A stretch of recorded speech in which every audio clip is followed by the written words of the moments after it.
இதுலயே சம்பளம்னு சொல்லியிருப்பேன்னு நினைக்கிறேன். குடியரசுத் தலைவருக்கு வந்து 5 லட்சம், வைஸ் பிரசிடென்ட்க்கு வந்து 4 லட்சம். சும்மா மைண்ட்ல போட்டு வச்சுக்கோங்க. அண்ட் இவரை பத்தி ஏதாவது நம்ம வந்து குடியரசுத் தலைவர் இந்தியாவின் உச்சபட்ச பதவி, அவரை நீக்கிறேன் அப்படின்னா போன உடனே மசோதா அறிமுகப்படுத்திடலாமா அப்படின்னா இல்ல. மசோதா அறிமுகப்படுத்துறதுக்கு 1/4 வந்து ப்ரொபோசல் முன்மொழிவு கொடுத்தாதான் அறிமுகப்படுத்தவே முடியும். ஒரு தனி மனிதன் நினைச்சா அந்த மசோதாவை அறிமுகப்படுத்த முடியுமா அப்படின்னா முடியாது. 1/4 ஆதரவு இருந்தாதான் மசோதாவை அறிமுகப்படுத்தவே முடியும், இன்ட்ரோடியூஸ் பண்ணவே முடியும். அப்புறம் அந்த மசோதா பாஸ் ஆகணும்னா 2/3 வந்து வாக்களிக்கணும். எப்படி? அந்த மசோதாவுக்கு ஆதரவாகவும் குடியரசுத் தலைவருக்கு எதிராகவும் வாக்களிக்கணும். அப்படின்னா என்ன, ஒரு பில் பாஸ் பண்றேன், குடியரசுத் தலைவரை நீக்கிடலாம், அவர் பண்றது சரியில்லை அப்படின்னு ஒரு பில் வந்து பாஸ் பண்றாங்கன்னு வச்சுக்கோங்க. அது ஒரு முக்கியமான ரொம்ப சென்சிட்டிவான விஷயம் இல்ல. அப்ப அப்படி ஒரு பில் பாஸ் பண்ணனும்னா அது தனி மனிதன் நினைச்சா நேரா போய் பாஸ் பண்ணிட முடியுமா? இல்ல. அப்ப யார் ஆதரவு தெரிவிக்கணும்? 1/4 மொத்த உறுப்பினர்களை 4ஆ பிரிச்சு அதுல ஒரு பங்கு வந்து ஆதரவு தெரிவிக்கணும். அப்ப ஆதரவு தெரிவிச்சாதான் என்ன பண்ண முடியும்? அந்த மசோதாவை பாஸ் பண்ண முடியும், அதாவது ஆரம்பிக்கவே முடியும். அப்புறம் அது வெற்றி பெற்று அந்த மசோதா பாஸ் ஆகி அடுத்த அவைக்கு போகணும்னா 2/3 கிட்டத்தட்ட 3 பங்கா பிரிச்சீங்கன்னா அதுல 2 மடங்கு வந்து என்ன பண்ணணும்? அதற்கு குடியரசுத் தலைவருக்கு எதிராகவும் இந்த மசோதாவுக்கு ஆதரவாகவும் வாக்களிக்கணும். அப்ப இன்ட்ரோடியூஸ் பண்றதுக்கு 1/4,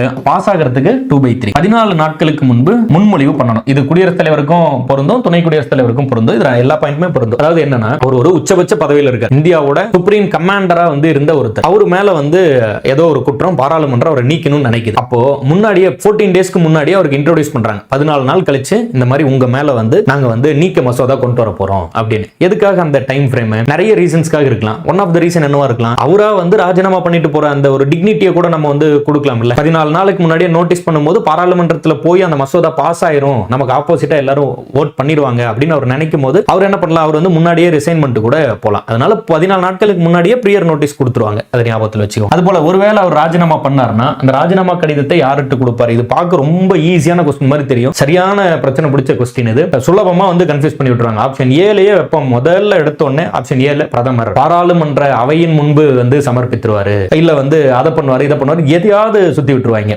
தெளிவா படிக்கணும். குடியரசுத் தலைவர் ராஜினாமா பண்ணா துணை குடியரசுத் தலைவர்கிட்ட தான் கொடுப்பாரு. அதை ஞாபகம் வச்சுக்கணும். குடியரசுத் தலைவர் ராஜினாமா பண்ணா தன்னுடைய ராஜினாமா கடிதத்தை யார்கிட்ட கொண்டு போய் கொடுத்துருவாரு அப்படின்னா துணை குடியரசுத் தலைவர். அப்படியே ஆப்போசிட்டாவும் பொருந்தும். துணை குடியரசுத் தலைவர் ராஜினாமா பண்ணா குடியரசுத் தலைவர்கிட்ட கொடுத்துருவாரு. சரி பாருங்க, இப்ப பதவி காலம் 5 ஆண்டுகள், சம்பளம், அதுவே வந்து பதவி நீக்கம் அமெரிக்க மாடல். 2 அவையில ஏதேனும் ஒரு அவையில அறிமுகப்படுத்தலாம். 1/4 வந்து உறுப்பினர்கள் வந்து ஆதரவு கொடுத்தாதான் மசோதாவை அறிமுகப்படுத்தவே முடியும். 2/3 வந்து குடியரசுத் தலைவருக்கு எதிராகவும் மசோதாவுக்கு ஆதரவாகவும் வாக்களிச்சாதான் பாஸ் ஆகும். 14 நாளைக்கு முன்னாடி சொல்லணும் ராஜினாமா கடிதத்தை துணை குடியரசுத் தலைவரிடம் கொடுப்பார். இதெல்லாம் வந்து ரொம்ப இம்பார்ட்டன்ட் பாயிண்ட். கவனம். அடுத்து பாருங்க, அடுத்து வந்து என்னது? குடியரசுத் தலைவரின் அதிகாரங்கள். இங்கதான் இன்னும் மோஸ்ட் இம்பார்ட்டன்ட் ஏரியா. நிறைய கேள்வி இங்கதான் பிடிச்சி கேட்டுட்டே இருப்பாங்க. ரொம்ப முக்கியமான ஒரு ஏரியா. எக்கச்சக்கமான கொஸ்டின்ஸ் இருக்கு இதுல.